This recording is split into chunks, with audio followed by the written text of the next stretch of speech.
sur toute chose, grâce à Jésus qui vit en moi. De tout mon cœur, je veux le chanter et je le sais, célébrer son nom. Seigneur, prends tout, je te donne. Que toute la gloire revienne à notre Dieu qui est le maître de toutes choses, le créateur des cieux et de la terre. C'est lui qui a tout créé par la parole. Il est vivant, notre Dieu. Ah, shalom, shalom. C'est sous cette chaleur, mesdames et messieurs, que nous commençons notre nouveau numéro d'État grandeur. Vous qui êtes chez vous à la maison, partagez la joie que nous avons. Vivez également cette joie parce que le Seigneur Jésus-Christ est bel et bien vivant. La Bible nous dit qu'il est mort, il est ressuscité, il est monté au ciel, il est assis à la droite du Père. Quoi faisant? Intercédant pour toi et moi. Il continue à nous garder, à nous protéger. Et j'aime quelque part encore, la Bible dit que nous sommes assis avec lui. Oh, donc je suis ici sur la terre, mais je suis assise, avec Jésus également à la droite du Père. Donc, nous sommes dans ce monde, mais nous ne sommes pas de ce monde. N'est-ce pas? Shalom à vous, fidèles téléspectateurs. Shalom à vous, chers auditeurs. Shalom à vous, peuple de Dieu, vous qui aimez bien ce programme. Dieu nous aime tellement qu'aujourd'hui encore, il nous envoie l'un de ses serviteurs. Il nous envoie encore sa parole. Cette parole qui nous fera certainement du bien. As-tu pris ta Bible, ton stylo, ton calepin? Si c'est bon, installe-toi confortablement parce que nous allons manger. Qui va nourrir nos âmes aujourd'hui? Oh, le Seigneur va passer par son serviteur, le pasteur bienvenu Salinga. Salinga, ça veut dire quoi? Moi, je ne sais pas, mais en tout cas, c'est comme ça qu'il s'appelle. Il est donc de l'église La Décapole, qui veut dire fontaine de rafraîchissement. Aujourd'hui, là, l'Éternel va nous rafraîchir. Il va encore nous faire énormément du bien. Je ne vais pas encore dévoiler notre thème. Parce que ces derniers temps, on en parle tellement. Lorsque Dieu insiste comme ça, c'est parce qu'il veut bien faire quelque chose dans la vie d'un couple. Il veut bien faire quelque chose, opérer un miracle dans un foyer. Voilà pourquoi on revient sur ça, on parle encore sur ça. Je ne vais pas encore dévoiler. Shalom, pasteur. Bienvenue dans ta grandeur. Pas votre grandeur, hein? La grandeur de Dieu. Tout va bien? Par la grâce de Dieu, ça va. Ok. Alors, on veut bien connaître votre histoire d'amour avec Jésus. Il vous a pris de quelque part. C'était où? Dans quelle occasion? Dans quelles circonstances? J'ai béni le Seigneur. C'était en 1992. Ce n'était pas ici, c'était dans une de nos provinces. Ok. Ouais. Il y avait une campagne d'évangélisation. Il y avait un pasteur qui était venu de Kinshasa. Il est d'une communauté que j'étais le nom ici à Kinshasa. C'était un jeune. Je crois qu'il devait avoir 20 ans ou 24 ans comme ça. J'avais 12 ans à l'époque, alors qu'il dansait. Moi, ce qui m'a touché, c'est qu'il dansait pour le Seigneur. Il roulait, il dansait, mais je me suis dit, comment un jeune comme ça peut servir Dieu et danser jusqu'à cette dimension? Quand ils ont fait l'appel pour recevoir le Seigneur, je suis passé. J'étais vraiment un petit quand il parlait. Je ne suis pas passé devant, mais j'étais convaincu et j'ai pris la décision de recevoir le Seigneur pour le servir comme ces frères-là. C'était pasteur Jérémie que je ne connais plus. Oh. Oui. Et tout est parti de là. Tout est parti de là. Ouais.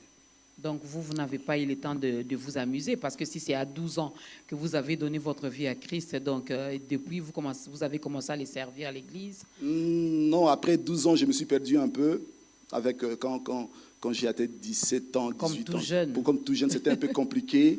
Et c'est en 98 que je suis revenu dans la bonne direction et jusqu'à ce jour. Il n'y a pas de regret? Non, je ne regrette pas. Il n'y a pas de retard avec le Seigneur. Ah, il n'y a pas de retard avec le Seigneur et avec lui, on ne regrette pas parce qu'il nous fait énormément du bien. On peut acclamer Dieu pour ce témoignage. Le Dieu qui nous ramasse, il nous lave, il nous taille, il nous donne une forme qui lui plaît d'abord à lui avant de plaire aux hommes. Ce Dieu-là a fait de Papa Bienvenu son serviteur. Donc aujourd'hui, il est pasteur Bienvenu Salinga. On aura le temps de parler de l'église de La Décapole, peut-être vers la fin. On aura les programmes, on aura également les contacts de notre invité. Pour l'heure, place au tout premier cantique.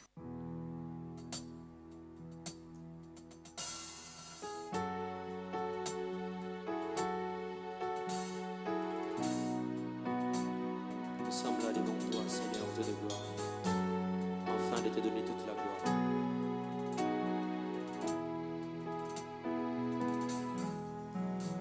Yahweh biso tobelemi pembeni nayo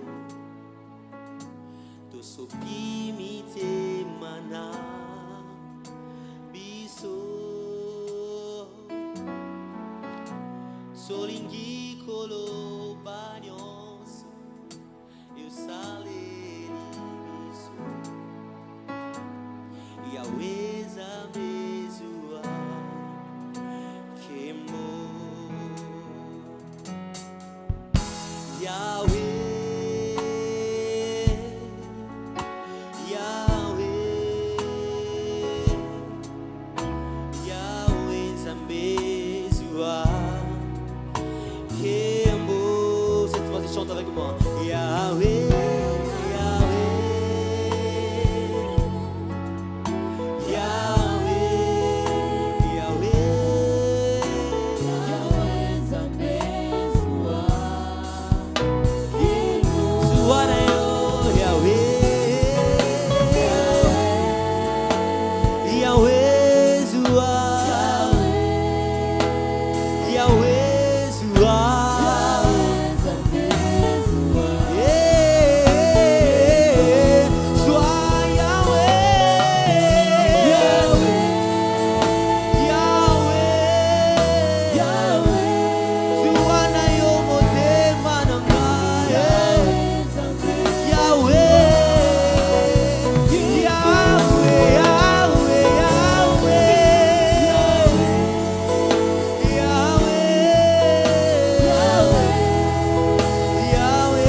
Yahweh yozali Nzambe Nzambe nangu ya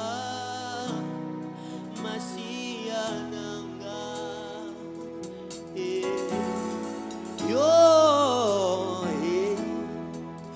yo lati kembo lokolelamba Masiya nanga yemba Yahweh ozali Nzambe Nzambe nangu ya Masiya nanga yo lati kembo yo lati lokolelamba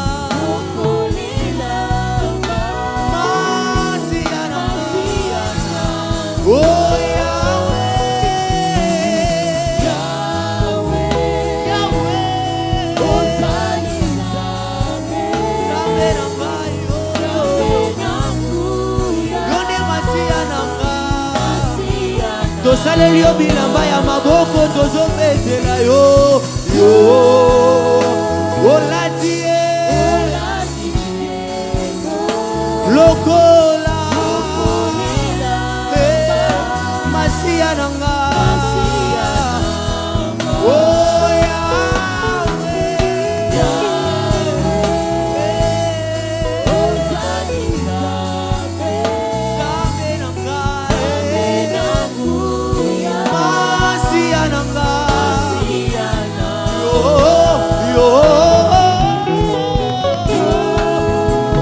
yo lati lokola Masiya nanga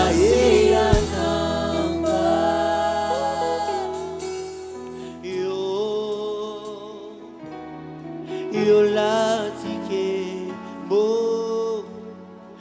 lokolelamba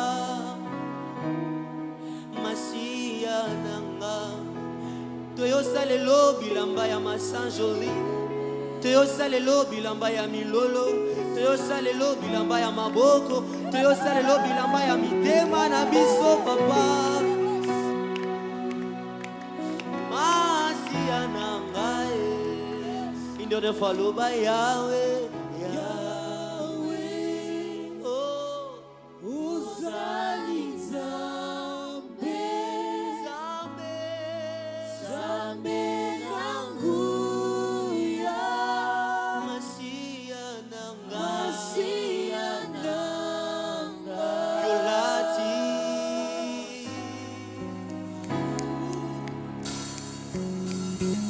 Est-ce qu'on peut bien acclamer pour le Seigneur? Il est digne d'être célébré. Il est notre Dieu. Il est merveilleux, notre Dieu. Mesdames et messieurs, encore une fois de plus, bienvenue dans Ta Grandeur, où nous recevons les pasteurs. Bienvenue, Salinga. C'est une première pour lui de passer ici dans ce programme. Il a partagé son histoire d'amour avec Jésus. Vous êtes jeune aussi, vous êtes aussi beau, vous êtes élégant, vous êtes jeune, vous êtes belle, jolie, élégante. Tout ça là, c'est bien, mais sans Jésus, c'est rien. Amen. Voilà une autre occasion qui se présente. Vers la fin, l'homme de Dieu va vous aider aussi à faire finalement un bon choix, celui de donner votre vie à Christ. Pour le moment, nous voulons bien être bénis avec ce thème sur le mariage, un mystère. Le mariage, un mystère. Nous sommes dans Éphésiens chapitre 5, le verset 22 jusqu'au verset 28. Et on pourra également prendre le même chapitre, mais le verset 32. Homme de Dieu, pasteur, bienvenue. Pourquoi vous voulez nous parler du mariage? Merci beaucoup, Maman Dorcas. C'est Dieu qui veut qu'on en parle. Mhm. C'est Dieu qui veut. C'est très important. Vous avez dit qu'en ces temps, on en parle beaucoup, Oui. le mariage. C'est très, très sérieux. Mm. Le Seigneur nous a dit dans les évangiles que ce qui arriva des temps de Noé arrivera pareillement à l'avènement du Fils de l'homme.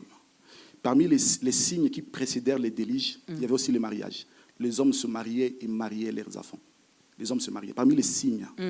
Et si vous observez attentivement ce temps, vous verrez que tout le monde veut se marier. Tout le monde veut se marier. Ce sont des signes très, très importants qui annoncent premièrement le vrai mariage, c'est pour très bientôt. OK. Christ et l'Église, c'est pour très bientôt. Et puis, deuxièmement, le diable sait que pour gagner beaucoup plus de gens, ou soit pour détruire les familles qui sont en Christ, il faut simplement permettre à ce que les gens se marient, mais en dehors de la pensée de Dieu. OK. C'est très, très Pour important. divorcer après.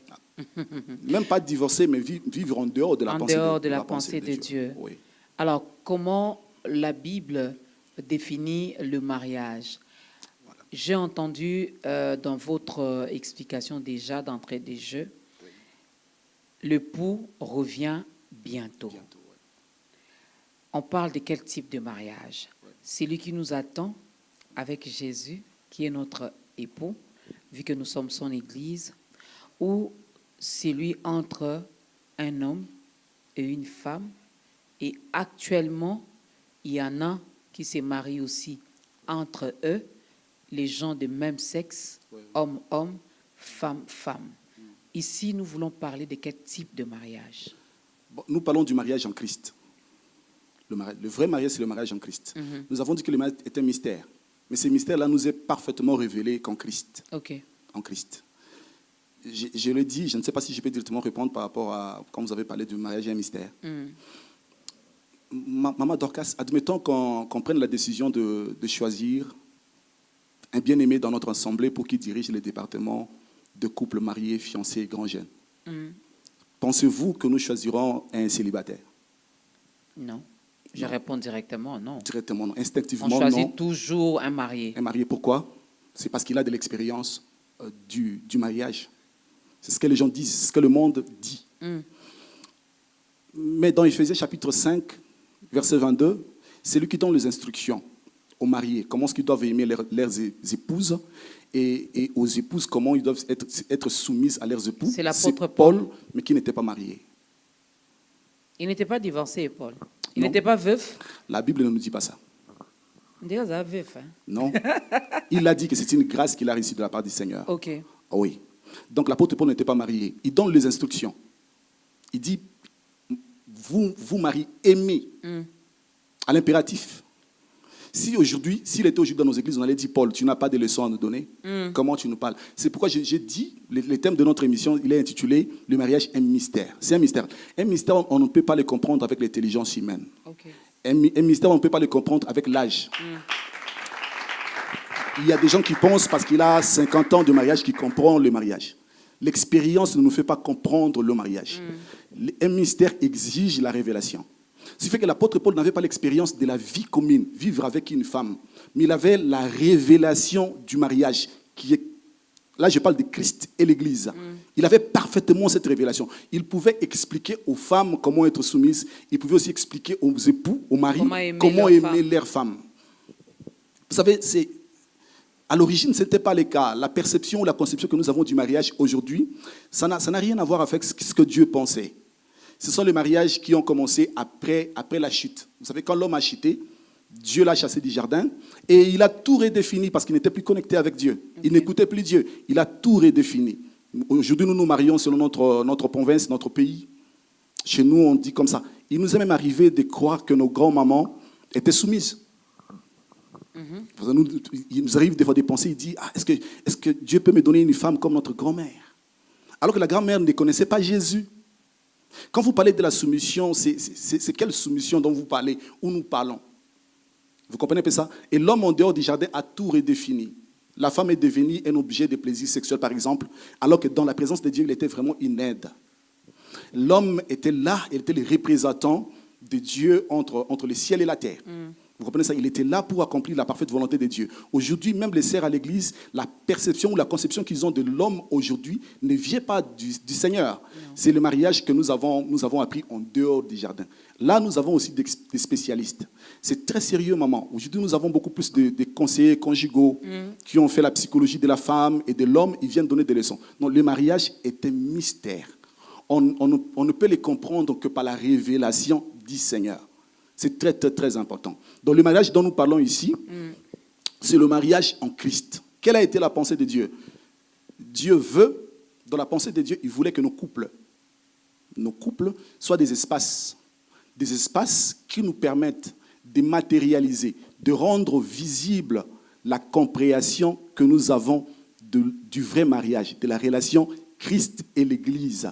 Okay. Parce que dans un couple, l'homme est appelé à représenter Christ. La femme est appelée à représenter l'Église. L'homme et la femme qui ont la maîtrise, qui ont la révélation de la relation Christ et l'Église, le manifestent au travers de leur couple. Dieu prend plaisir, à partir du ciel, quand tu regardes un couple, et représenter Christ et l'Église, il dit, ils ont compris. Parce que le vrai mariage, ce n'est pas ce que nous faisons. Ce que nous faisons passera. Mais le vrai mariage, je vous ai dit au début de l'émission que c'est pour très bientôt, c'est entre Christ et l'Église. Mais la relation Christ et l'Église est invisible. Nous ne voyons pas avec ses yeux ici comment est-ce que Christ vit avec l'Église. Mais c'est au milieu des enfants de Dieu, au milieu de ceux-là qui sont en Christ et qui se sont mariés, qui peuvent rendre visible la relation Christ et l'Église. C'est ça de la pensée de Dieu. Nous sommes à l'Église, ça se passe à l'Église. Ne peuvent comprendre que ceux qui se sont mariés selon la pensée de Dieu. Si vous n'êtes pas en Christ, vous vivrez le mariage selon le monde, selon votre pays, selon votre contrée. Je laisse d'abord ceux qui ne sont pas en Christ de côté. Oui. Je prends d'abord vous. Oui. Moi. Oui. Ceux qui sont ici, qui sont mariés. Oui. Qui se disent entre guillemets qui sont en Christ. Qu'est-ce que nous ne voyons pas dans ce couple-là, pasteur Bienvenu? Mais je nous ai dit qu'un mystère exige la révélation. Nous pouvons être enfants de Dieu, nous pouvons être pasteurs, mais si nous n'avons pas la révélation du mariage, nous connaîtrons tout ce que nous vivons. Alors, on cherche cette révélation. Bon, je sais aussi que Dieu se révèle à qui il veut, hein, oui. Quand il veut, comme il veut. Oui. Mais on cherche cette révélation avant de s'engager ou lorsqu'on s'est déjà engagé? Ah oui, avant. Avant. Mais si vous est arrivé de vous marier avant d'en comprendre, le Seigneur est là. Vous pouvez en comprendre. On fait comment? On prie comment? On lui demande quoi? Mais normalement, les églises devaient normalement être des écoles de disciples où on devait nous apprendre, nous expliquer ces mystères-là, de bien comprendre. Vous avez parlé que nous sommes à l'église les enfants de Dieu. Dieu a établi les ministères pour perfectionner les saints, pour nous faire comprendre que ces domaines, quand on parle du mariage, c'est vraiment quoi? Vous savez, Voilà pourquoi je vous pose la question, parce que vous avez reçu cette révélation. En parlant même du mariage entre un homme et une femme, j'ai vu sur votre doigt, donc vous êtes sérieusement engagé, sérieusement marié. Alors vous qui avez reçu cette révélation, partagez avec nous. On veut bien comprendre ces mystères qui est dans le mariage. Dans le mariage. Merci beaucoup, Maman Dorcas. Je crois que je peux effectuer un petit voyage à l'origine, dans la Genèse, pour en faire, parce que ces mystères-là nous est parfaitement révélés en Christ, comme je l'ai dit. Quand Dieu, par exemple, se décide de créer les cieux et la terre, vous lisez quand il a créé l'homme, la Bible dit qu'il n'était pas bon que l'homme soit seul. C'est Dieu qui était seul avant de créer. Mais comment nous faire comprendre qu'il était seul, qu'il avait besoin de compagnie? C'est Dieu qui était seul. Pas parce qu'il n'était pas malheureux, Dieu se suffit en lui-même, mais il voulait partager sa divinité avec une créature qui lui ressemble. C'est Dieu qui était seul. Mais comment nous expliquer qu'il était seul? Il va créer les cieux et la terre, il va créer l'homme, il les place dans les jardins d'Éden. L'homme était entouré avec les animaux, tout ça, mais il était seul. Vous comprenez ça? Quand il dit il n'était pas bon que l'homme soit seul, c'est un mystère. Il faut comprendre que c'est Dieu qui était seul d'abord. Il a créé les cieux et la terre. Je commence par les cieux. Il a créé les cieux, il a créé les êtres célestes, les anges, les archanges, tout ce que nous connaissons. Mais il était toujours seul. Il les avait créés par l'amour qu'il est. Mais Dieu n'avait pas une créature avec qui partager l'amour qu'il est. Maman Dorcas, vous pouvez partager tout ce que vous avez avec tout le monde, mais vous ne partagerez pas ce que vous êtes avec tout le monde. Ce que vous êtes, vous ne le partagez qu'avec une personne qui vous ressemble. Et quand Dieu regarde aux cieux, il était entouré avec les anges, mais il n'y avait pas une créature qui lui ressemblait. Mais comment nous expliquer, même quand il était aussi entouré des anges, il était toujours seul. Raison pour laquelle il va instituer les temps et les visibles. Il place l'homme, il crée les animaux. L'homme était entouré, mais il était toujours seul. Il faut maintenant trouver une créature qui lui ressemble, avec qui il peut partager ce qu'il est, pas ce qu'il a. Ce qu'il a, Dieu donne à tout le monde, mais ce qu'il est, il donne qu'à celui qui lui ressemble. Ce qui fait que il va créer l'homme. Il va créer l'homme sur terre à son image et à sa ressemblance. Nous n'avons pas le temps. L'homme était tiré de Dieu. Il vient de Dieu. Il y ressemble à Dieu, est tripartite. Bon, là, nous ne parlons pas de ça. Il est Père et Fils et Saint-Esprit, et l'homme était esprit, âme et corps. Vous voyez un peu ça? La Bible nous dit que quand Dieu a créé l'homme, ça va. Dieu était très content. Il était très content quand il a créé l'homme. Il dit, bon, voilà, j'ai maintenant créé une créature avec qui je peux partager ce que je suis. Mais comment nous expliquer que Dieu était très content quand il avait créé l'homme? Il va former la femme.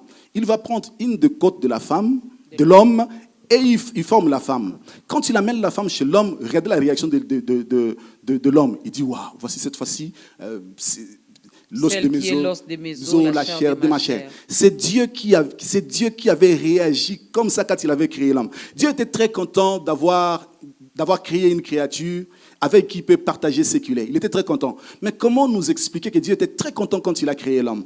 Vous savez, il nous arrive de passer par des moments compliqués, on s'est dit que Dieu ne nous aime pas. Moi, Dieu m'a abandonné, je ne comprends pas qu'est-ce qui arrive dans ma vie. Non, Dieu nous aime. Dieu nous aime. Et comment le comprendre? C'est la réaction de l'homme quand il a vu la femme, c'est la réaction de Dieu. C'est Dieu qui était très content qu'il avait trouvé un ami avec qui partageait ce qu'il aimait. Comment nous expliquer ça? C'est alors qu'il a formé la femme, il l'amène vers l'homme. La réaction de l'homme, c'est la réaction de Dieu quand il a créé l'homme. Comment nous expliquer ça? Il a institué le temps pour nous faire comprendre que nous sommes très, très, très importants. Dieu avait besoin de nous parce qu'il voulait partager sa nature, partager ce qu'il est, mais avec une créature qui lui ressemble. Je continue avec ces mystères. Pourquoi est-ce que Dieu va former la femme pour l'homme? Parce que si l'homme ne comprend pas que Dieu l'aime, Dieu a formé la femme pour que l'homme comprenne l'amour qu'il a pour sa femme. Quand il dit « Ah, j'aime ma femme », c'est aussi une manière pour Dieu de lui faire comprendre que Dieu l'aime. Car ce que la femme est pour l'homme, c'est ce que l'homme est pour Dieu. Okay. Vous comprenez ça? Donc l'homme apprenait l'amour que Dieu a pour lui par rapport à l'amour qu'il donnait à sa femme. Je ne sais pas si on se comprend. Je continue. Si l'homme ne comprend pas ce que Dieu ne veut pas, parce que Dieu dit par exemple, je vais marcher avec toi comme ça, mange tout ça, ne mange pas. Le jour où tu mangeras, tu mourras. Si l'homme veut savoir comment ce que Dieu ressent quand l'homme se méconduit, ou si l'homme veut comprendre comment ce que Dieu ressent quand l'homme obéit, Dieu place la femme là. Si la femme t'obéit, vous voyez la joie que vous ressentez, c'est exactement ce que Dieu ressent lorsque vous vous conformez à sa volonté. Si votre femme vous désobéit, ce que vous ressentez là, c'est exactement ce que Dieu ressent lorsque vous désobéissez. Donc, normalement, l'homme et la femme est un mystère. Dieu veut nous apprendre sa relation avec lui. Mais comment nous faire comprendre? Il crée l'homme, il place aussi la femme là pour nous faire comprendre ça. L'homme apprenait directement de Dieu, par exemple, mais la femme apprenait de Dieu au travers par l'homme. C'est pourquoi quand la femme a mangé les fruits de l'arbre de la connaissance du bien et du mal, Dieu n'a pas réagi. Parce que le responsable de la femme, c'est l'homme. C'est l'homme. Mais quand l'homme a mangé, Dieu a réagi. Parce que Dieu ne viole pas l'autorité qu'il a lui-même établie. Il dit, pourquoi est-ce que tu as fait ça? Il dit, c'est la femme que tu m'as donnée. Quand il a dit ça, il a permis à Dieu de parler à la femme. Parce que Dieu respecte ça. Ok. Ah oui. Parce que normalement, le responsable de la femme, c'est l'homme. Et quand il a dit que c'est la femme qui m'a donné, il dit, il n'y a pas de responsable ici. Vous n'êtes pas responsable. Nous allons en parler quand nous allons toucher le mariage. Il y a des hommes aujourd'hui irresponsables. Ils disent, si je l'ai chassé, c'est parce qu'il avait fait ça. Si j'ai fait ça, parce qu'il a fait ça. Donc Dieu a institué ces premiers couples pour nous apprendre. Dieu veut nous apprendre comment vivre avec lui. Parce que ces couples-là, Adam, l'homme et la femme, est déjà passé.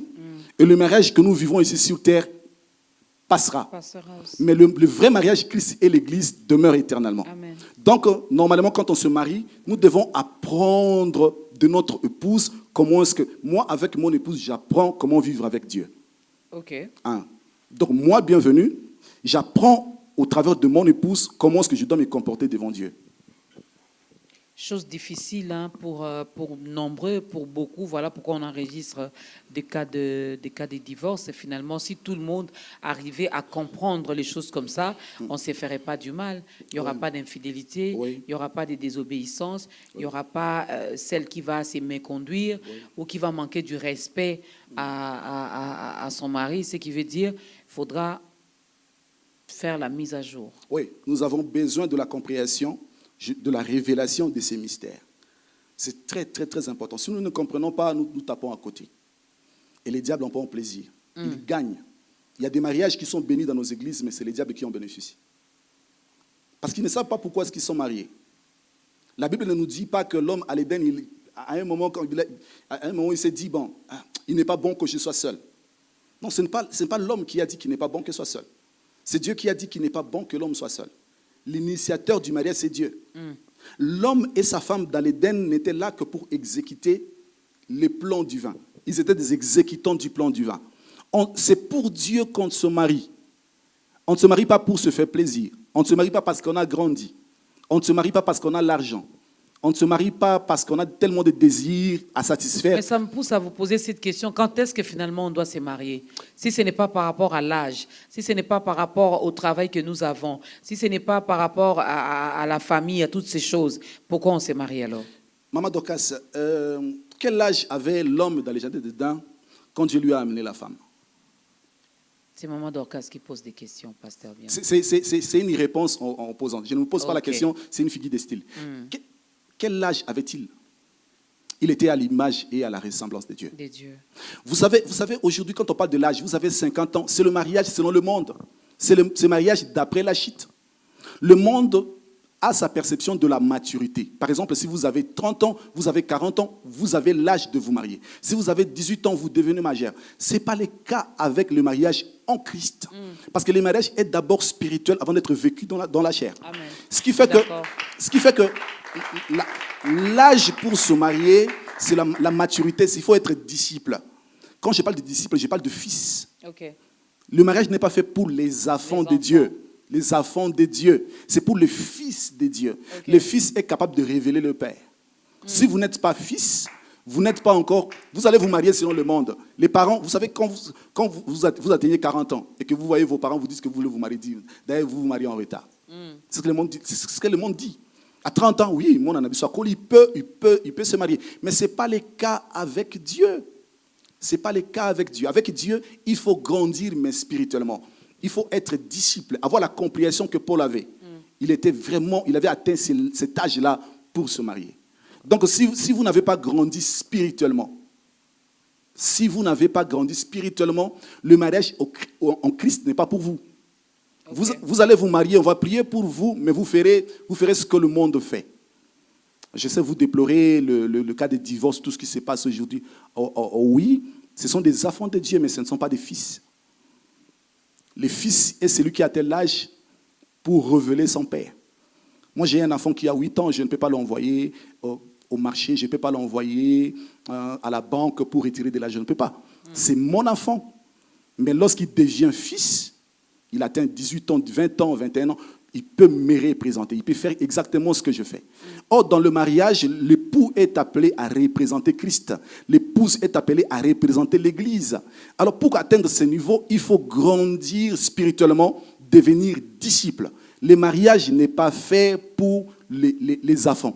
Quand je parle des enfants, je ne parle pas des vieux de 60 ans. Vous pouvez avoir 60 ans, vous pouvez avoir 60 ans ou 50 ans, mais en Christ, vous n'avez qu'une année ou 2 ans. Oui. Mais vous pouvez avoir 25 ans, mais en Christ, vous avez l'âge de vous marier. Maman Dorcas, un jeune de 25 ans qui épouse une sœur de 20 ans, mais qui ont pris les temps avec le Seigneur, vivront naturellement le mariage spirituel. Vous comprenez? Mais vous pouvez avoir 60 ans, si vous n'avez pas grandi en Christ, vous allez faire de temps en temps appel à votre coutume, comment est-ce que chez nous on se comporte, comment est-ce que chez nous on vit. Vous voyez? Ah, les mariages. Vous insistez trop sur les spirituels. On sait aussi que le mariage est aussi physique. Hein? Mais oui. Vous savez, à l'origine, quand Dieu vous insistez trop sur les spirituels, là, voilà pourquoi dans certains couples, dans certains mariages, ils ont même du mal à consommer le mariage parce qu'ils vont rester spirituels. L'homme se mettra seulement à parler en langue. Et puis la femme, elle aussi, et puis voilà. Madame, je vous ai dit... Oh non, le pasteur Bienvenu avait dit, c'est d'abord spirituel. Mais je n'ai pas dit ça. Vous voyez, à l'origine, quand Dieu a créé l'homme, il a d'abord créé, Genèse chapitre 1, verset 27-26, créé l'homme à notre image. Dieu est esprit, l'image de l'esprit, c'est l'esprit. Mais ici, dans Genèse 2, il va former l'homme de la poussière de la terre. Cet homme-là devait être céleste pour communiquer avec Dieu et devait avoir un corps pour matérialiser ce qu'il reçoit de Dieu. Vous comprenez ça? Et il faut le vivre. Mais la compréhension d'abord doit être spirituelle du mariage. C'est ce que j'ai dit. Je l'ai dit ici au début, que nos couples devaient normalement être des espaces qui nous permettent de rendre visible la compréhension que nous avons de la relation Christ et l'Église. J'ai dit, nous vivons le mariage vraiment dans ce corps, mais avec la compréhension céleste, la compréhension spirituelle d'abord. Je ne sais pas si je peux vous scandaliser. Pensez-vous que ceux qui ne connaissent pas le Seigneur, les fétichés, tous ces gens-là, se marient comme ça? Se marient pour se marier? Ils se marient pour un but? Je suis appelé à faire ça et je dois avoir une femme qui va m'aider à atteindre ce but. Beaucoup de gens aujourd'hui en dehors de qui se marient C'est ce qui n'est pas le cas. Ah oui, beaucoup se marient par rapport à la chair. Oui. Quand on regarde la sœur là, c'est parce qu'elle parle bien. Nous allons en parler parce que les hommes doivent aimer leurs époux comme Christ a aimé l'Église. Quand ils regardent, ils disent, elle parle bien, elle est comme ça. Moi, je suis né dans une telle famille. Avec elle, ça va, ça concorde. Celle-là, moi, je suis universitaire. Elle n'a pas étudié, ça ne va pas marcher. Surtout vous cherchez les femmes du ministère. Les femmes du ministère, voilà un peu ça, les femmes du ministère. Vous comprenez ça? Maman Dorcas, l'initiateur du mariage, c'est Dieu. Amen. C'est Dieu. Si vous voulez vous marier, il faut toujours faire appel à Dieu. On ne se marie pas pour se faire plaisir. On se marie pour accomplir la volonté de Dieu. C'est pas pour le sexe qu'on se marie? Le sexe est important. Mais le sexe aussi nous apprend. Je nous ai dit que c'est un mystère. À partir du sexe, nous apprenons l'intimité. Vous comprenez un peu ça? Oui. À partir du sexe, il y a une intimité. Quand vous vivez ensemble, quand vous couchez ensemble, il y a quelque chose là qui vous unit, qui vous unit encore. Ça parle de moments que nous prenons dans la présence de Dieu. Okay. C'est très important. Quand on prend beaucoup de temps dans la présence de Dieu, nous grandissons, nous aimons beaucoup plus le Seigneur. Et celui qui se marie en ayant la révélation du mariage, il ne fera pas de n'importe quoi avec... Savez-vous qu'on peut être marié légalement et commettre l'impudicité? Ah, pasteur, bienvenue. Oui, maman. Pourquoi nous compliquer?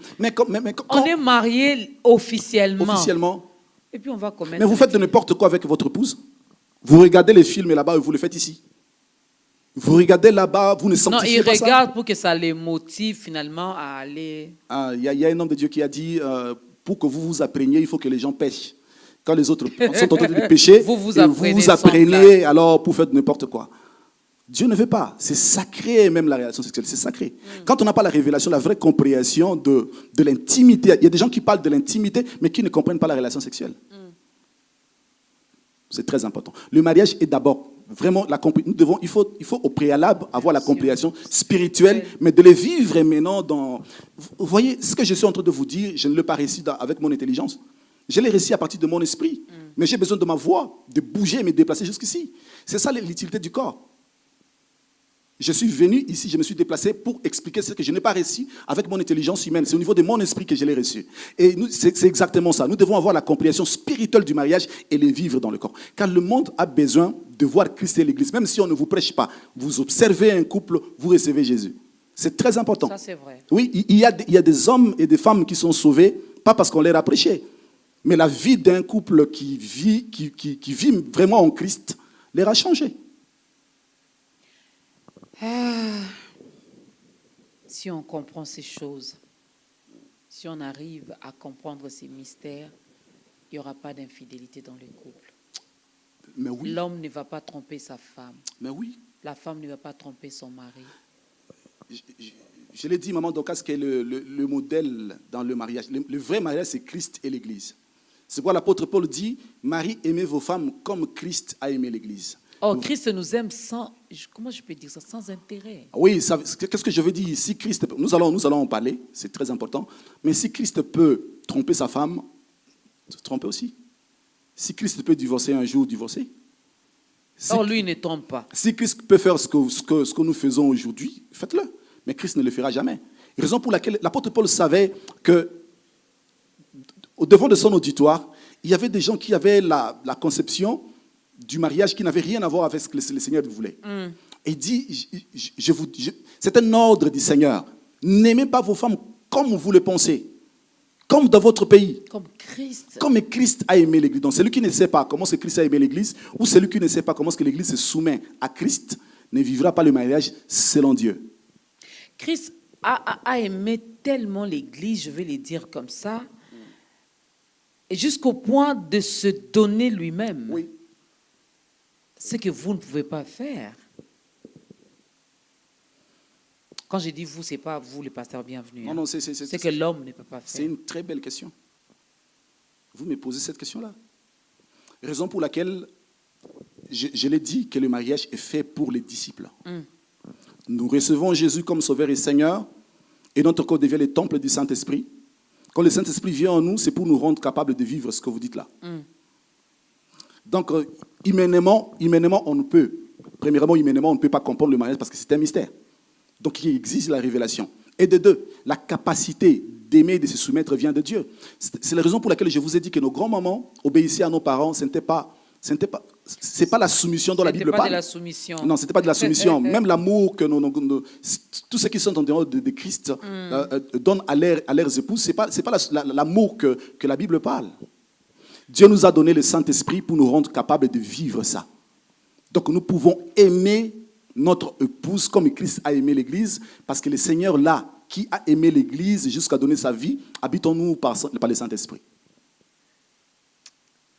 Je suis en train d'écouter un cœur à la maison qui dit qu'est-ce que ces pasteurs racontent? Surtout ceux-là qui se sont séparés de leurs épouses.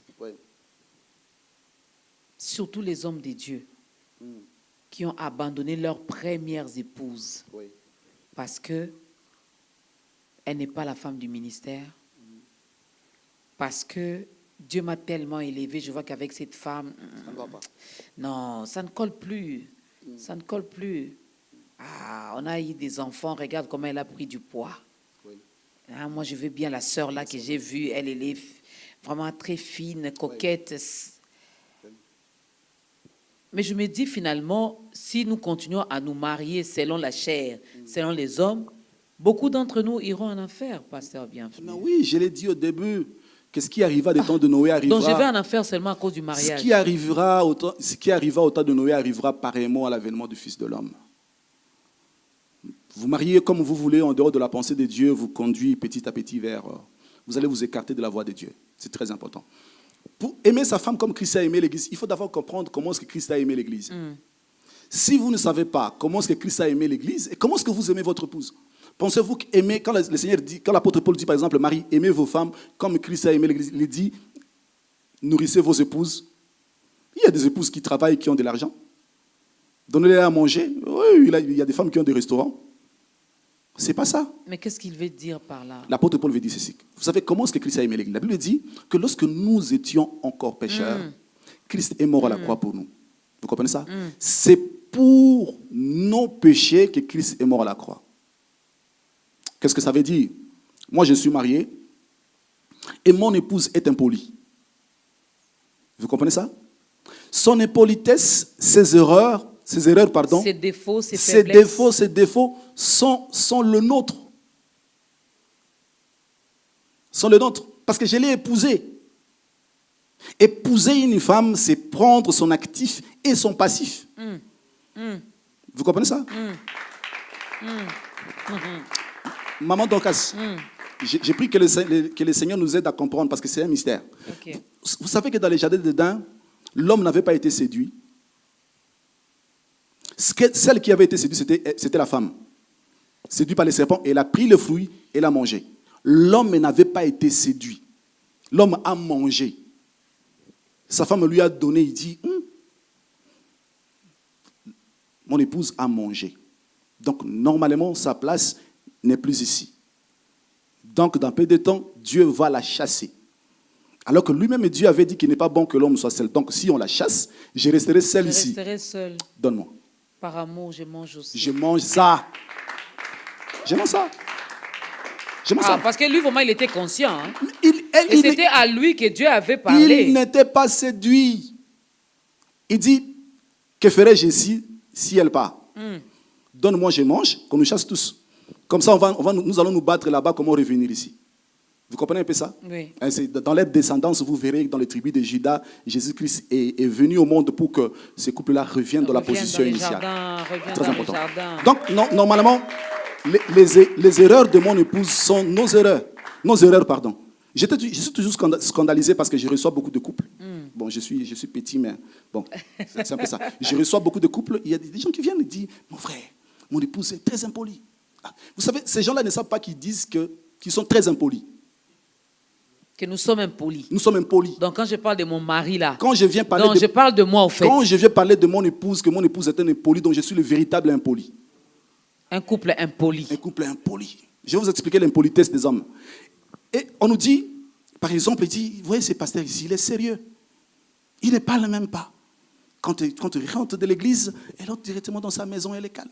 Mais son épouse se chamaille avec tout le monde ici. Quelle malchance. Comment est-ce que cet homme a pu épouser une telle femme? Une femme impolie. Des fois, nous faisons des éloges à cet homme-là. Le véritable impoli, c'est cet homme-là. Il n'a pas le temps dans la présence de Dieu pour son épouse. Vous l'avez dit au début ici que Jésus-Christ n'a pas seulement donné sa vie pour nous. Et après sa mort et sa résurrection, il dit, je vous enverrai le Saint-Esprit. Mais après, il est actuellement, alors que nous sommes en train de parler, il est à la droite du Père, en train d'intercéder pour son épouse. Oh, quel amour! Mais comment est-ce qu'on peut... Nous sommes passés seulement pour les fidèles, pas pour nos épouses. Non, les politesses de cet homme-là, vous savez, Dieu sait nous révéler comment est-ce que nous sommes impolis par l'impolitesse de nos épouses. Oh. Oui. Par l'impolitesse de nos épouses. Un jour, comme ça, j'ai un polo que je porte souvent le soir. Et en sortant le matin, j'ai dit à mon épouse, mais tu me prépares ça, parce que je vais porter ça quand je veux revenir. Et je rentre le soir, je demande à mon épouse, tu m'as préparé le polo que je t'avais dit? Il dit, bon, j'étais tellement occupé, s'occuper des enfants et tout ça, donc je ne l'ai pas fait. Et je me suis dit, mais comment tu peux faire ça? Comment est-ce qu'il peut faire ça? Je voulais directement réagir. Le Seigneur me dit, toi, tu as un grand fardeau, toi. Prêcher le mariage en Christ, c'est très sérieux. Je souffre cruellement, madame. Il me dit, regardez, je t'avais dit de faire ça. Je t'avais dit d'aller prêcher comme ça. Est-ce que tu l'as fait? Mais tu n'as pas compris que je ne suis pas content.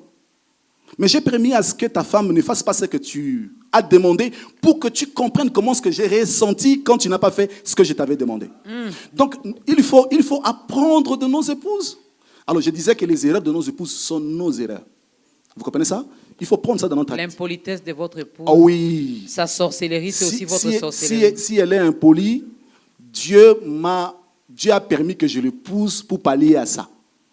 Et la sorcière? Dieu savait. Je connais des hommes de Dieu qui ont répudié leur femme à cause de la sorcellerie. Est-ce que vous savez? Oh, c'est une sorcière. Madame, le nom de Jésus que nous crions là, c'est seulement pour chasser les démons.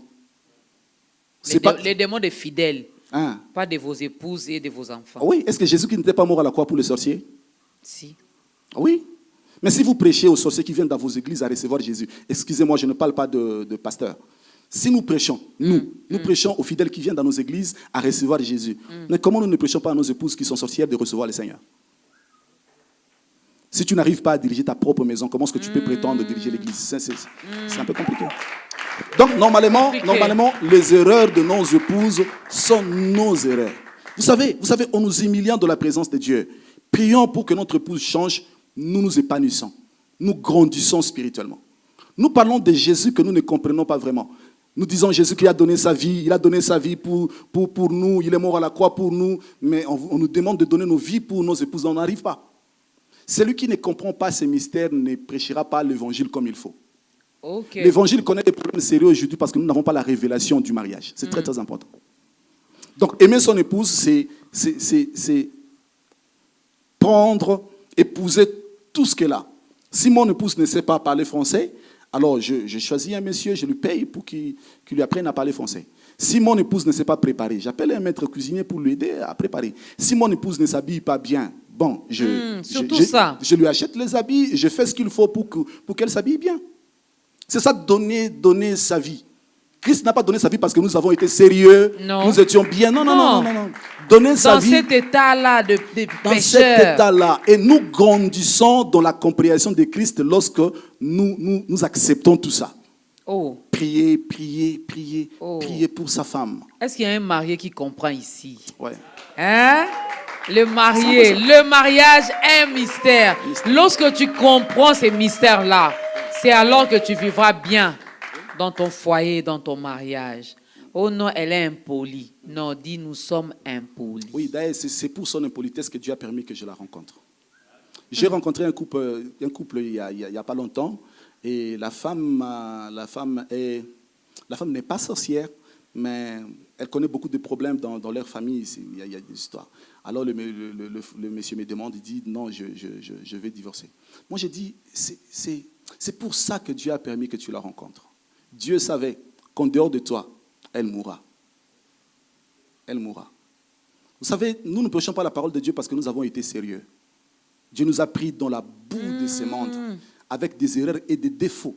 Laissez-moi vous dire, jusqu'aujourd'hui, le Seigneur continue à nous travailler, à nous perfectionner. Comment est-ce que nous ne pouvons pas donner cet amour-là à nos épouses? Comment? Hein? Comment? Moi, je suis dans ma peau là parce que là, on parle de l'homme. Nous allons aussi parler de la femme. Moi, la femme, là, je me sens bien. Oui. Comment? Il y a un pasteur que j'avais reçu il y a longtemps, il dit, les hommes là qui viennent, oh non, moi maintenant je vais divorcer. Alors le pasteur a dit en lingala, ndeni petit toi voilà. Comment tu expliques ça? Oh, Jésus me dit, Dorcas, tu exagères, maintenant c'est fini entre toi et moi. Oh. C'est être irresponsable, c'est très mal représenter Christ. Oh, les hommes. Ne parlez pas beaucoup des femmes, il faut beaucoup plus parler des hommes. Ouais. Hein, pasteur? Ouais. Deuxième chanson.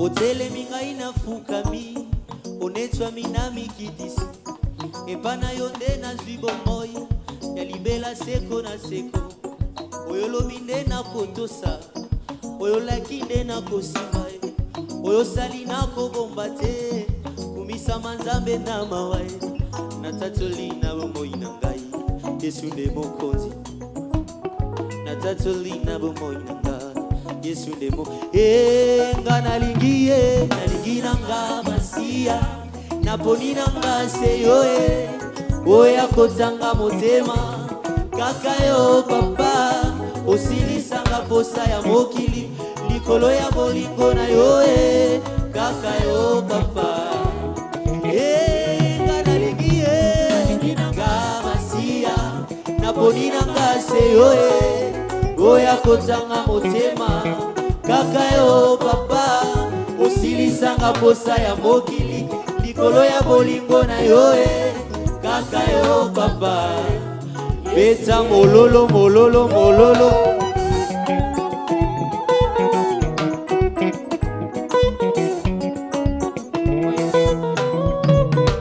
ofandi na motema na nga na esika ebulisami epai ozanga mpe nazali yanga na yo ekosila te moninga oyo ntango nyonso ngolu nazwi nde koyeba yo yonde yosengeli mpo na ngai yesu yaya nabandeli yonde yosengeli mpo na nga yesu yaya yoza malamu natatoli na bomoi na ngai yesu nde mokonzi natatoli na bomoi na ngai yesu nga nalingi naponi motema kaka yo papa likolo ya bolingo na yo nalingi na nga masiya naponi na nga ya kotanga osilisanga papa likolo ya bolingo na yo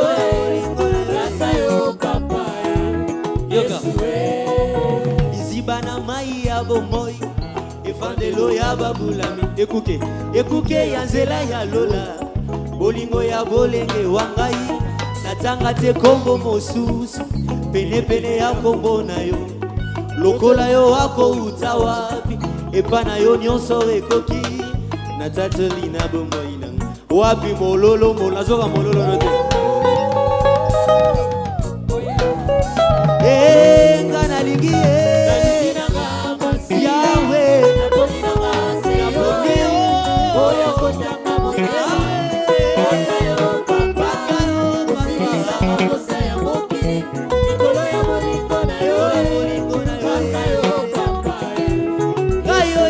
nalingi nanga masiya naponi nanga yo yawe motema na ngai kaka yo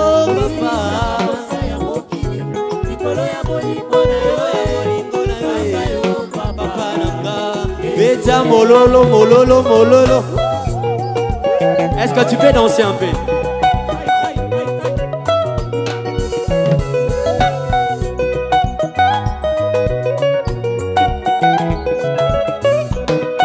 En Christ, est-ce qu'on peut pousser des cris de joie parce qu'on est en Christ?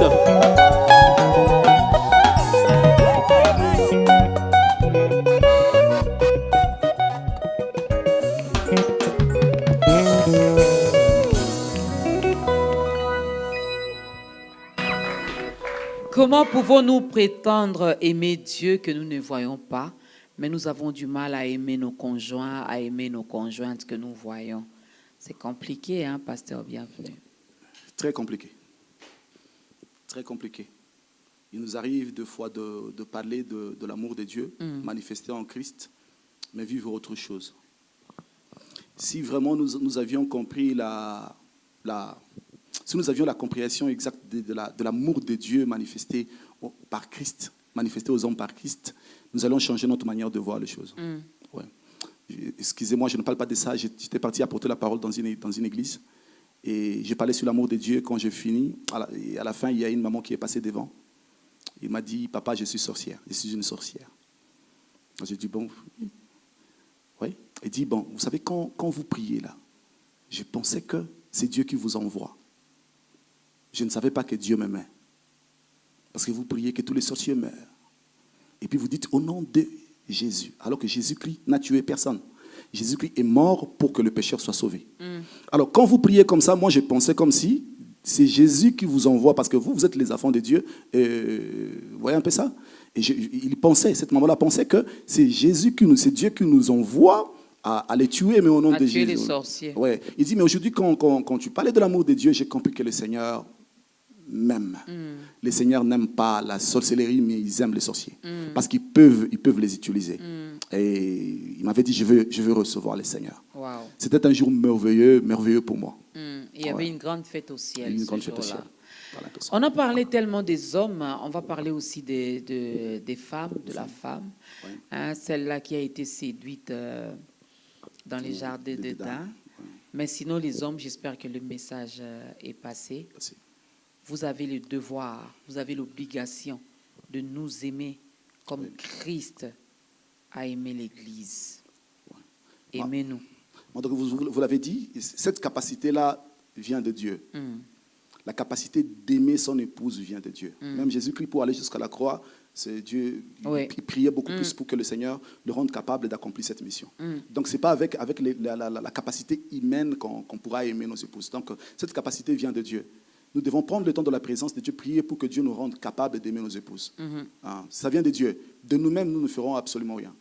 Alors, avec ce passage d'Éphésiens, là où l'apôtre Paul demande aux maris d'aimer sa femme, d'aimer leurs épouses, quelque part, l'apôtre Paul nous demande à nous maintenant, à nous, les femmes, à la femme, d'être soumise. Soumise, ouais. Je l'ai dit au début. Vous savez, Dieu a permis que nous organisions beaucoup de réunions sur le mariage en Christ. C'est moi une vision que Dieu nous a donnée. Et les frères me disent souvent, tu prends trop de temps à parler des hommes. Tu ne parles pas trop de femmes. Non, la femme est une conséquence. La soumission que nous... Là, je m'adresse aux époux, aux mariés qui nous suivent. L'amour, la soumission que nous voulons recevoir de nos épouses dépend étroitement de l'amour que nous donnons. Si vous donnez l'amour, vous recevez la soumission. Je reviens un peu à l'origine. Je dis que l'homme apprenait directement parce qu'il parlait avec Dieu, mais la femme apprenait à connaître Dieu ou à marcher dans l'obéissance au travers de son épouse. Parce que c'est son épouse qui parlait avec Dieu et lui parlait avec son épouse. Ce qui fait que si l'homme veut savoir comment est-ce que Dieu veut qu'elle se comporte, elle le regarde de son épouse. Un mari qui ne marche pas dans la crainte de Dieu, un mari qui ne demeure pas en Christ, qui ne fait pas ce que Dieu veut, comment est-ce que sa femme sera soumise? Ici, quand je parle de la soumission, je ne parle pas de la soumission que le monde nous parle. Je parle de la soumission que l'Église donne à Christ. Parce que l'époux doit être le modèle. La soumission que l'homme veut recevoir, la femme la prend dans son obéissance à Dieu. Si vous, l'homme, vous obéissez à Dieu, vous demeurez en Christ, votre femme, en vous observant, apprendra. Parce que vous, je l'ai dit au début, ce que la femme est pour l'homme, c'est ce que l'homme est pour Dieu. Ce que l'Église est pour Christ, c'est ce que le Christ est pour Dieu. Ce qui fait que le comportement de Christ permet à l'Église de se soumettre. Parce que Christ se soumet toujours à Dieu. Donc, un homme qui marche dans l'obéissance conformément à la volonté de Dieu apprendra directement ou indirectement à sa femme comment se soumettre à lui. Vous voyez? Regardez. Quand la femme a mangé, ce n'était pas un problème. Dieu n'a pas réagi. Quand la femme a mangé, elle est perdue. Mais comment comprendre qu'elle avait fait quelque chose que Dieu ne voulait pas? Elle donne aussi à son mari. Si son mari n'avait pas mangé, le comportement de son mari allait apprendre à sa femme pour qu'il comprenne qu'elle vient de pécher.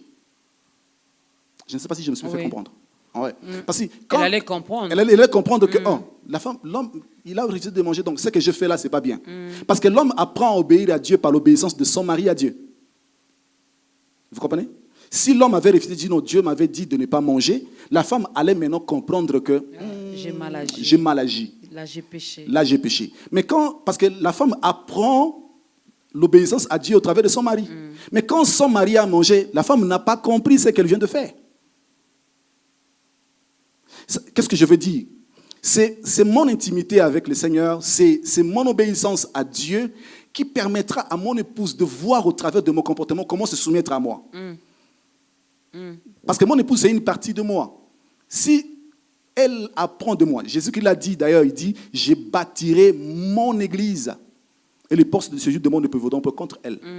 Il vous est déjà arrivé de constater que dans un couple, un mari qui dit, il faut que tu retournes chez vous.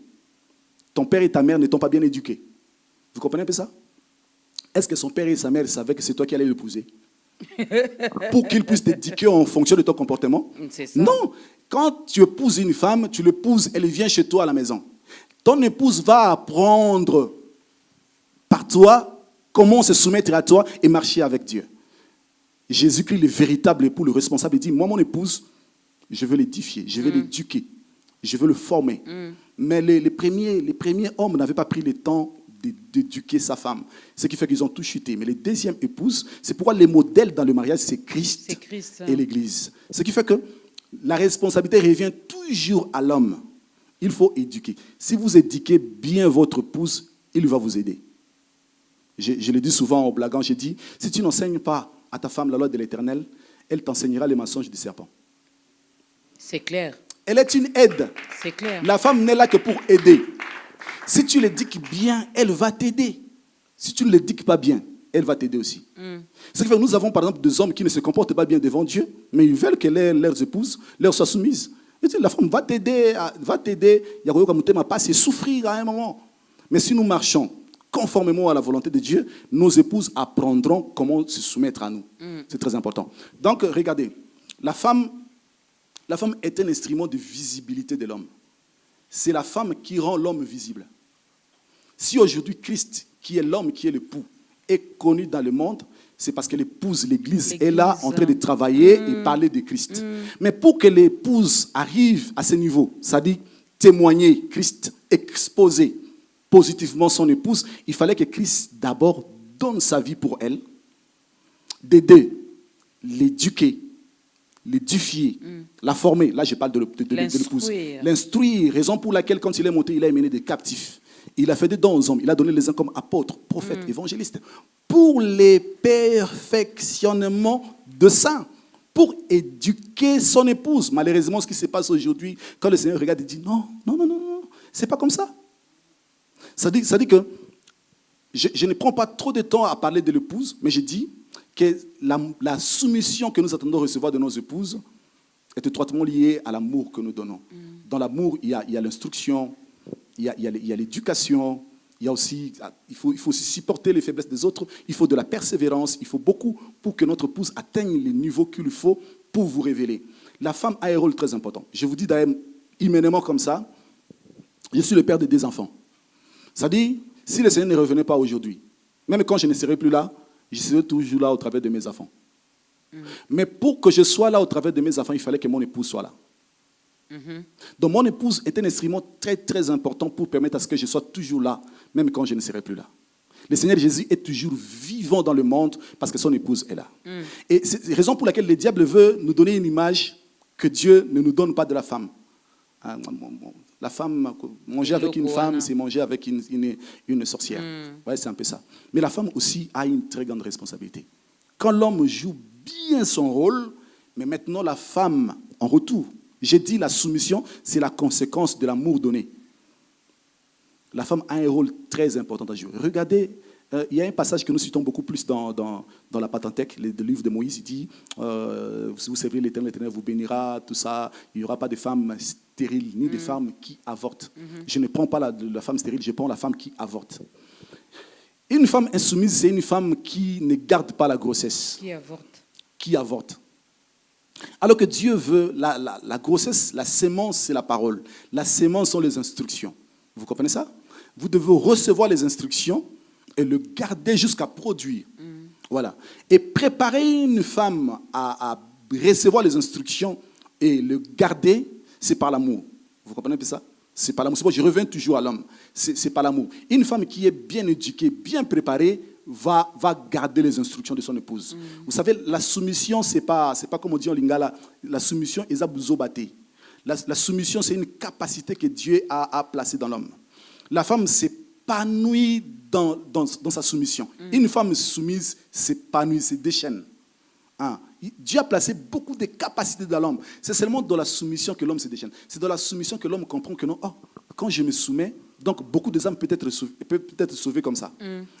Quand je me soumets à mon épouse, cela lui permet de bien exercer son ministère comme ça. Donc la soumission, c'est pas. On ne se soumet pas pour gagner quelque chose. Dans les mariages, on ne vient pas pour recevoir, bien que nous recevons indirectement. Dans les mariages, nous venons donner. Donner. C'est-à-dire, si je viens pour donner, je ne me dérange pas même quand je ne reçois pas. Je dois donner la soumission. Et ce n'est pas facile de donner la soumission. Ce n'est pas facile aimer. C'est pourquoi je l'ai dit au début, que la capacité d'aimer et de se soumettre vient de Dieu. C'est par la soumission que l'Église continue à garder la bonne parole, l'évangile, malgré les persécutions. Une femme qui est bien éduquée sera soumise. La soumission veut dire quoi? Tu passeras par des moments compliqués. Il arrivera même à un moment où tu ne comprends pas ton époux, comment est-ce qu'il se comporte. Mais une femme soumise sera toujours là dans la présence de Dieu, de jouer son rôle. Je ne suis pas ici pour détruire, mais je suis ici pour aider. Je suis là pour aider. J'ai une mission. Moi, mon pasteur dit soumission. Mais oui. Donc, tu es sous une mission. Oui, tu as une mission. Maman, je vous donne l'exemple de Léa. Vous connaissez l'histoire de Léa et Rachel. Jacob n'aimait pas Léa, il aimait Rachel. Mais Léa avait une mission dans la vie de Jacob. Dieu avait dit à Abraham que je rendrai ton nom grand, que ton sortira grande, toutes les familles de la terre seront bénies en toi. Ça veut dire que Christ sortira de sa descendance. Et c'est comme si Léa savait que Juda est ici. Juda est ici. Bon, alors, même quand Jacob manifestait ouvertement qu'il n'aimait pas Léa, il dit, je ne suis pas ici pour que tu fasses ce que tu fais. Je suis ici pour te donner Juda parce que le Seigneur doit naître. Quand une femme connaît sa mission dans la vie d'un homme, il met tout de côté. Et elle a toujours été là. Il s'est dit, bon, avec cet enfant ici, mon mari m'aimera. Avec ça, il dit, bon, cette fois-ci, je louerai le Seigneur. Donc, je ne suis pas là pour qu'il fasse quelque chose qui me plaît. Je suis ici en mission pour aider cet homme à atteindre son but. Vous comprenez un peu ça? Donc la soumission c'est une capacité que Dieu a placée dans l'homme. La femme est capable de se soumettre. La femme est capable de recevoir les instructions et d'en garder. Regardez comment ça se passe pendant la grossesse. La femme est capable, elle reçoit une sémence et la garde pendant 9 mois pour produire. Cette capacité-là spirituellement, une femme qui est en Christ peut comprendre ça. Elle peut garder. Une femme qui ne supporte pas les instructions n'est pas bien préparée au mariage. Une femme qui, quand tu parles, dit non, moi je ne suis pas éduquée comme ça. Ce n'est pas vraiment comme ça. Une bonne femme reçoit gentiment, dans la joie, les instructions. Parce qu'il est là pour exécuter les instructions de son époux. C'est très important. Très, très, très important. Il y a tellement de choses à dire, mais tout commence par les spirituels. Voilà pourquoi on veut vous aider à naître d'abord de nouveau, à recevoir le Seigneur Jésus-Christ dans votre vie comme Seigneur et Sauveur. Lorsque les fils vivent en vous, par les fils, le Père se révèle, vous allez comprendre beaucoup de choses. Pasteur, bienvenue. Nous allons faire l'appel au salut. Regardez votre caméra. Aidez cette personne également à ouvrir la porte de son cœur pour que le roi des rois fasse son entrée. Merci beaucoup, Maman Dorcas. Nous avons...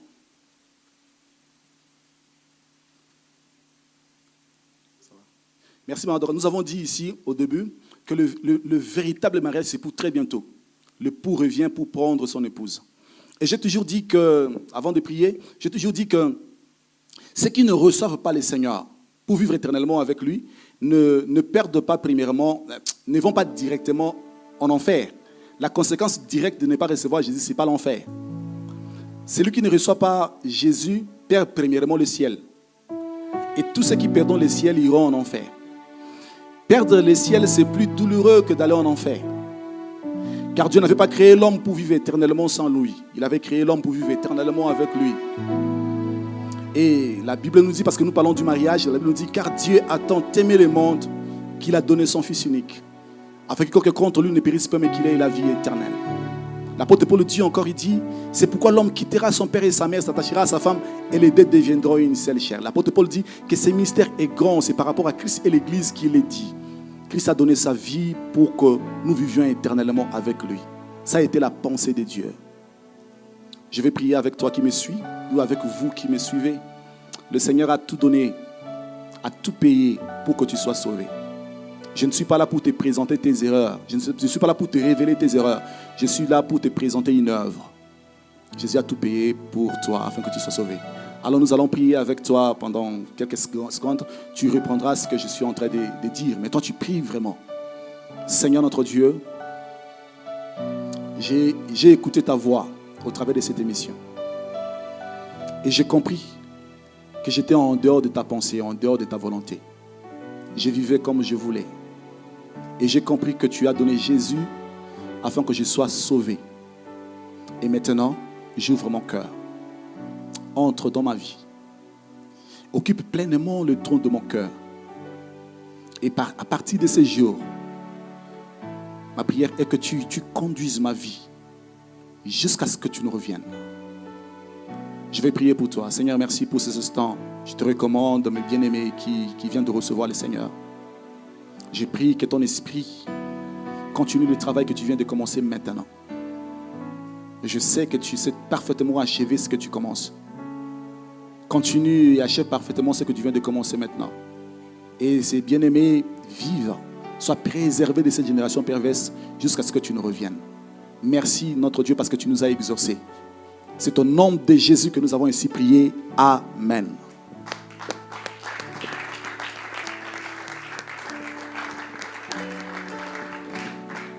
Amen, amen, amen. Bienvenue dans la grande famille des enfants de Dieu.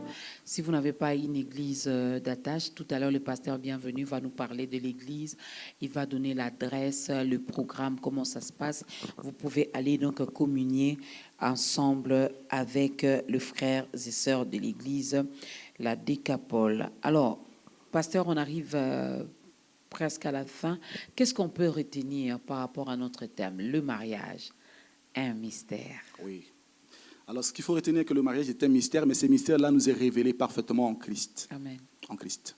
Et ce que je nous demande, pour bien vivre le mariage ou pour se marier, il faut premièrement être en Christ. C'est très important. C'est très important. Il y a des sœurs, il y a des frères qui me suivent. Vous qui n'avez pas encore donné votre vie à Jésus, vous vivrez ce que vous voulez, mais vous ne vivrez pas le mariage que Dieu a prévu avant le commencement des temps. C'est-à-dire, le préalable est qu'il faut d'abord recevoir le Seigneur Jésus comme nos bien-aimés viennent de le faire. Recevoir Jésus comme Sauveur et Seigneur. Le mariage est fait pour le Fils de Dieu. Mais quand vous recevez Jésus, cela ne suffit pas. Il faut demeurer au pied d'un conducteur que Dieu a établi. Il faut grandir. Il faut grandir. Le mariage est fait pour les disciples. Il faut grandir. Dieu veut gagner plusieurs âmes au travers de nos couples. Dieu veut que le monde voie d'une manière palpable la relation qu'il sait l'Église, mais il passe aussi par nos couples. Et la compréhension de la relation qu'il sait l'Église est très, très importante. Donc, je nous prie à ceux-là qui n'ont pas donné leur vie à Jésus de le recevoir, mais à ceux déjà qui ont reçu Jésus, mais qui ne sont pas encore mariés, vraiment de se donner. De grandir dans le Seigneur, d'aimer la parole de Dieu, de prendre le temps de la présence de Dieu pour comprendre, parce que le Seigneur peut nous révéler ces mystères si vraiment nous avons la soif. C'est très important. Et n'est-ce pas qu'on a beaucoup appris également aujourd'hui? Moi, j'aime bien nous demander d'être toujours humbles.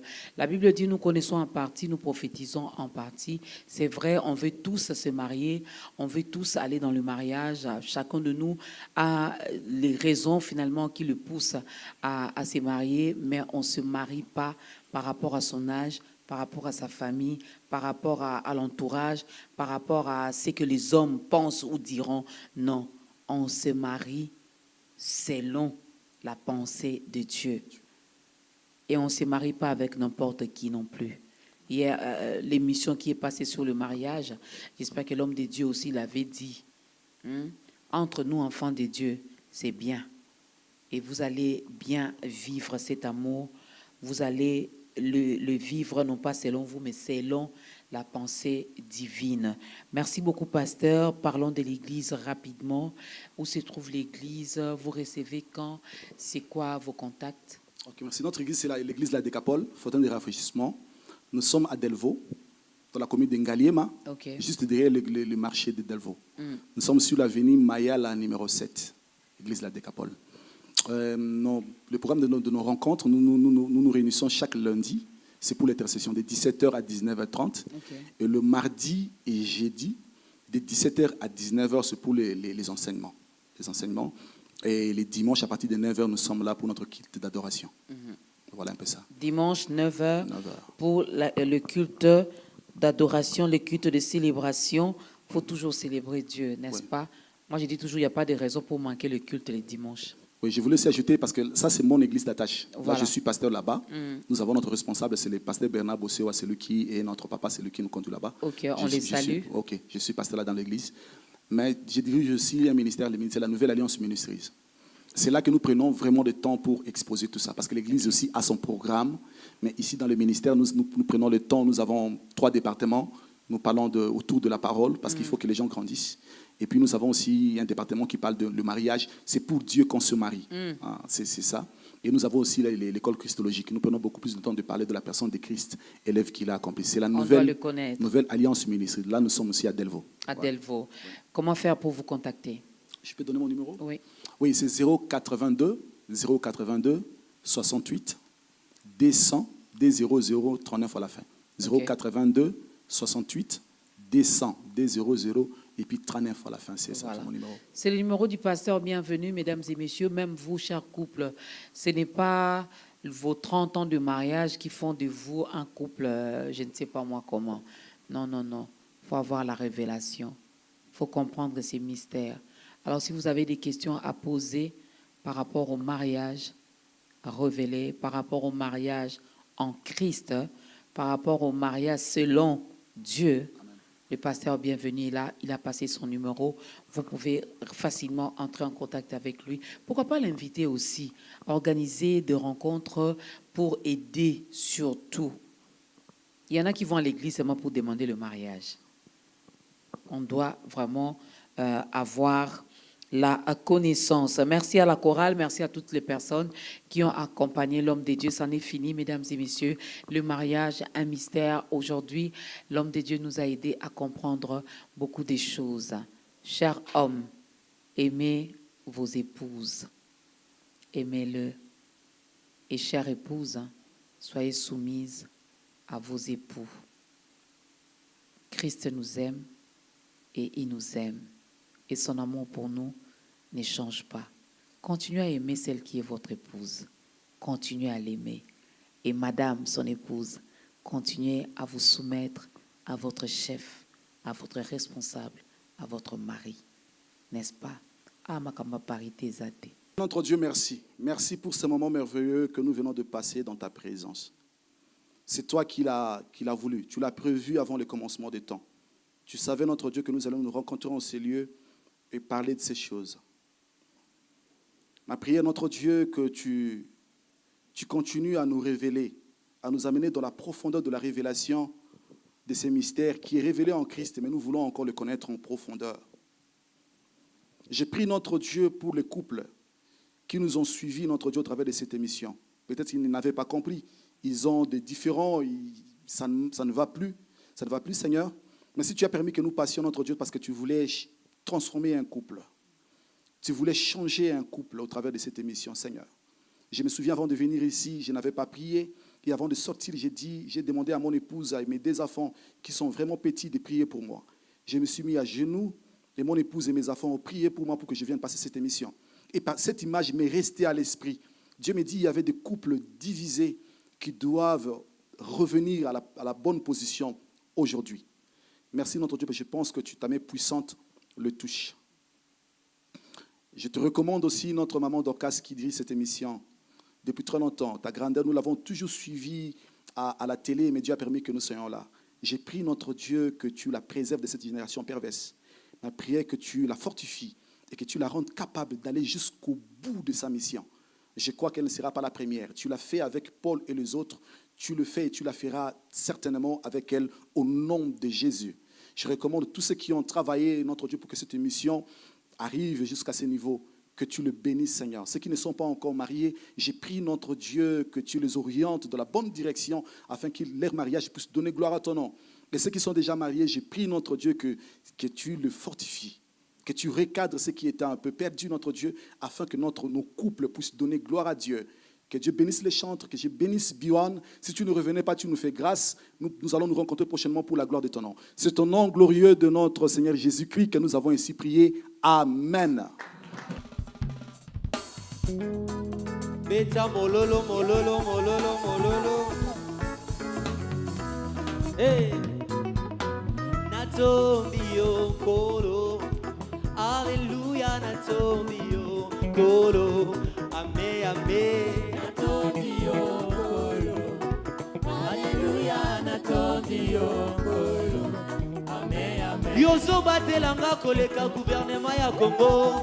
tikana yemba yo, tikana beta mololo, ame ame. Natoni yongoyo, ilele, Alleluia, natoni yongoyo, amen. Ah, kumama kolo Yesu kumama, kumama zambe na lola, kumama na yo kumama kolo Yesu kumama, kumama mwana na zambe kumama. Molongolisoni kumama, zambe na ngana ye melona kumama, elilele kumama kolo Yesu kumama, kumama mwana na zambe kumama. Molongolisoni kumama, zambe na ngana beta mololo, kumama Yesu kumama kolo Yesu kumama, elele mwana na zambe. Alleluia kumama, alleluia. Kuma kolo Yesu j'ai confiance. Kolo Yesu nanga, j'ai confiance. Kolo Yesu nanga, j'ai confiance. Olobaki na koko talola, j'ai confiance. Na beti mololo.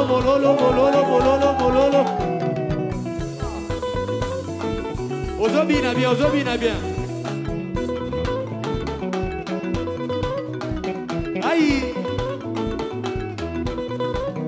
Beta mololo.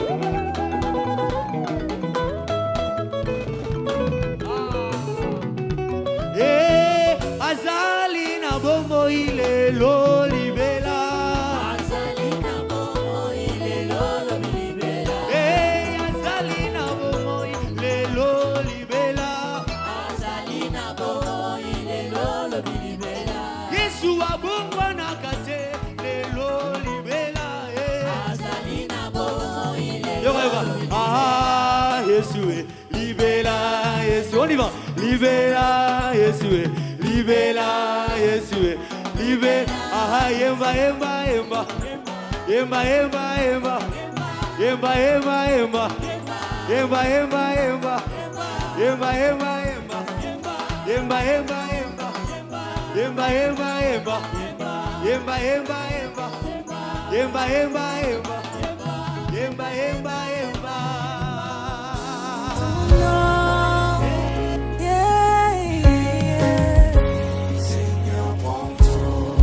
Prends tout, Jésus.